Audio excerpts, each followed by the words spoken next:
संख्या 40 स्वास्थ्य शासन के ऊपर चर्चा करना चाहूँगा। आपने मुझे समय दिया, इसके लिए बहुत बहुत आभार। मैं निवेदन करना चाहूँगा, मेरे क्षेत्र के अंदर छोटी छोटी बातें हैं। कपासन नगर पालिका, कपासन विधानसभा में 2 नगर पालिका हैं।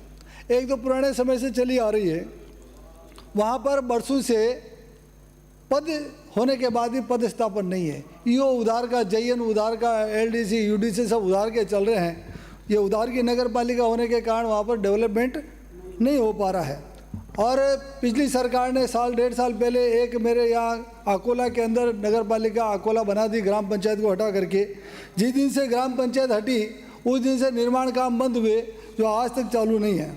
मेरा आग्रह है वहाँ पर ईओ का पद खाली, जयन का, आईएन का, यूडीसी, एलडीसी सभी कर्मचारी नगर और चतुर्थ श्रेणी कर्मचारी सारे के सारे खाली पड़े हैं और विकास का काम ठप हो गया। यहाँ तक कि सफाई व्यवस्था, रोशनी व्यवस्था सारी ठप पड़ी हुई है। यहाँ तक कि एक अभिशाप और हो गया। पहले एग्रीकल्चर में ग्राम पंचायत थी तो एग्रीकल्चर के कनेक्शन के लिए 15,000 रुपये का डिमांड आता था, अब 1.25 लाख का डिमांड आने लग गया। पूरी की पूरी नगर पालिका के अंदर काश्तकार रहते हैं और उनके गले की एक घंटी बन गई है। मैं निवेदन करना चाहूँगा, इसको आप कुछ न कुछ ऐसा करो कि ऐसा उपाय करो कि बिजली के जो डिमांड है एग्रीकल्चर के, वो नगर पालिका होने से पहले यदि डिमांड जमा तो उनकी पुराने एग्रीकल्चर के ग्रामीण क्षेत्र के अनुसार ही उसकी डिमांड जारी करने का काम करें। अब मैं निवेदन करना चाहूँगा, अतिक्रमण की, नगर पालिकाओं में अतिक्रमण हो रहा है तो अतिक्रमण तो बिना प्रशासन की जानकारी के अतिक्रमण हो ही नहीं सकता। और यदि अतिक्रमण की कोई शिकायत भी कर दे तो नगर पालिका के कर्मचारी शिकायतकर्ता के पीछे पड़ जाते हैं और उसी को गलत ठहरा देते हैं। और हालात ये हो जाता है कि शिकायतकर्ता की कोई भी काम यदि नगर पालिका में हो तो उसको हटाने का, अटकाने का, भटकाने का, लटकाने का काम करके उस व्यक्ति को डिमोरलाइज करने का काम करते हैं। इस डीएलबी का नाम बार बार कई लोगों ने कहा, डीएलबी ले दो और भागो। मंत्री जी से आग्रह करना चाहूँगा, इस अभिशाप भरे इस नाम को बदलने का काम करेंगे तो ठीक रहेगा। और यही स्थिति निदेशालय के अंदर, यहाँ के निदेशालय की बात करूँ, नगर पालिकाओं में तो होता ही ऐसा।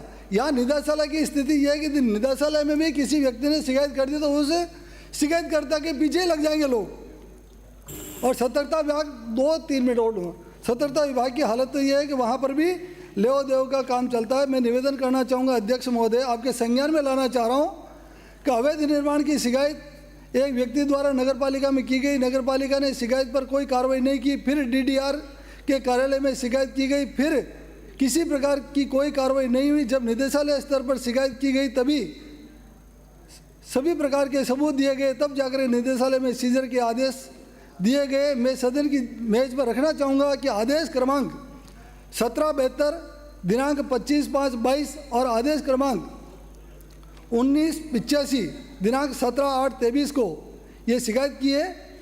इसलिए इन आदेशों की पालना में नगर पालिका द्वारा कोई कार्रवाई नहीं की, बल्कि अवैध निर्माण को वैध ठहराने का काम किया गया। निदेशालय ने आदेशों की पालना नहीं होने के संबंध में कर्मचारी और अधिकारियों के खिलाफ कोई अनुशासनात्मक कार्रवाई नहीं की गई और उनको भी बचाने का काम किया गया। यहाँ तक कि मैं एक और संज्ञान में लाना चाहूँगा, 1-2 मिनट में मैं निवेदन करना चाहूँगा, मेरे व्यक्ति को स्वयं को, मेरे साथ रहने वाले व्यक्ति को भेजा निदेशालय में, डीएलबी में, कि वो हमने शिकायत की, उसका क्या हुआ। और वो तारीख है 15 फरवरी 2024। और वहाँ पर भेजने पर शिकायतकर्ता पर ध्यान रखा गया और उसकी फ़ोटो कैमरे में देखी गई और यहाँ के डीएलबी के डायरेक्टर ने स्वयं को उसने बुलाया कि भाई तुम यहाँ क्यों आए। उसको चैम्बर में बुला कर डांटा, फटकारा और भाई तुम शिकायत करता हो तो यहाँ आने की ज़रूरत क्या है। और मुझे तो ऐसा लगा उसे धमकी दे करके उसको कहा भी तो आज के बाद इस कार्यालय में नहीं आओगे। मंत्री महोदय से पूछना चाहता हूँ, ये डायरेक्टर को ये कार्यालय में आपने सेवा के लिए बिठाया है या उसको लीज पर दे दिया, जो उसकी मर जाए तो जो करेगा, जिसको आए बुलाएगा, जिसको नहीं बुलाना उसको नहीं बुलाएगा। ऐसा मौखिक आदेश देकर उसको प्रतिबंध लगाने का काम ऐसे किया है। मैं निवेदन करना चाहूँगा अध्यक्ष महोदय के माध्यम से मंत्री महोदय से पूछना चाहूँगा कि क्या सरकार ने निदेशक डीएलबी को निदेशालय लीज पर तो नहीं दे रखा है जो अवैध निर्माण कार्य। 1 सेकंड और मैं मंत्री जी से इतना ही निवेदन करूँगा, मुझे आश्वासन देवे कि जो मैंने ये आदेश क्रमांक 1772 दिनांक 25/5/22 तथा पत्र क्रमांक 1985 17/8/23 के संबंध में संपूर्ण जानकारी मुझे दे। मैं सदन की पटल पर ये करूँगा। और एक निवेदन और करूँगा, लक्ष्मणगढ़ के अंदर पिछले 3-4 साल पहले अनुसूचित जाति की ज़मीन पर 2 बीघा ज़मीन पर जो शहर के मध्य में है, उसके ऊपर भूमाफियाओं ने कब्जा कर लिया।